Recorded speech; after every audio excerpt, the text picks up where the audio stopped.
Chapter 2042. No one is going to make money, so naturally there is no food to cook, so the family can only stand hungry.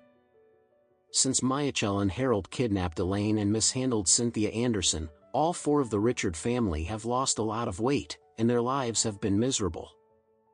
The Alex family next door packed up their things at noon on the first day of the Lunar New Year and drove to the hot spring villa Adam Smith gave to Alex. The family planned to relax in the hot spring villa for 2 days. On the night when they arrived at the hot spring villa, Cynthia sat in the shabby rental house, looking bored at a takeaway dumpling. Since Alex detained her in Oris Hill, Cynthia has been relying on takeaways to survive. And the hateful thing was that Alex didn't allow her to order takeaways by herself. All the takeaways were ordered directly by Don Stevens' confidant, and the price of each meal basically never exceeded 30 yuan.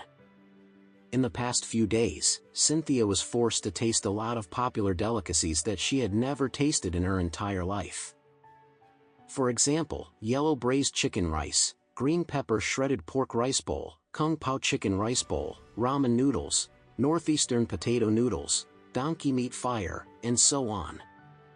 In the eyes of the Anderson family, these common delicacies, which could no longer be ordinary, were simply rubbish in the trash. Not to mention eating a meal, or even smelling it, would make her feel sick. But now, Cynthia, who had always been aloof, could only feed on this every day. Yesterday was New Year's Eve, and they couldn't order takeaways, so Don Stevens' people gave her 2 boxes of instant noodles, a bag of ham, and 2 braised eggs. Cynthia had eaten this kind of garbage when she saw New Year's Eve.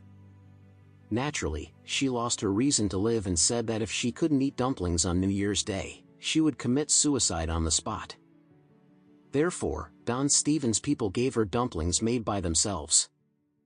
The dumplings were made with pork and sauerkraut because the younger brother of Don Steven and his family were all from the Northeast, and they loved this flavor of dumpling filling. But Cynthia, who had eaten all the delicacies of mountains and seas since she was a child, and the Andersons' dumplings had never been wrapped in pork. The most commonly eaten dumplings of the Anderson family were mixed with shrimp meat from Top Lobster and fish meat from Wild Large Yellow Croaker. They were then chopped into meat puree by hand and wrapped with minced meat from shark fin and abalone. The cost of a dumpling was probably higher than the cost of ordinary people eating dumplings for a year. Cynthia had never eaten a bite of sauerkraut. For a young lady who grew up in a top family, pickled food like sauerkraut was a taboo they would never touch. Almost any food that needed to be pickled and fermented was equivalent to poison in her eyes. Therefore, she only tasted the pork and sauerkraut dumplings and immediately spat it out, then rinsed her mouth several times before finally getting rid of the taste of sauerkraut. Cynthia opened the door angrily and questioned Don Stevens' younger brother, "What kind of shit dumplings did you bring? Is it the damn thing for people to eat?" When the man heard this, he immediately became angry. He spoke with a northeastern accent and said angrily, "You stinky woman, why the hell do you talk like that? My mother made these dumplings, and I was kind enough to give you some. Are you f***ing talking like that? Are you willing to die?"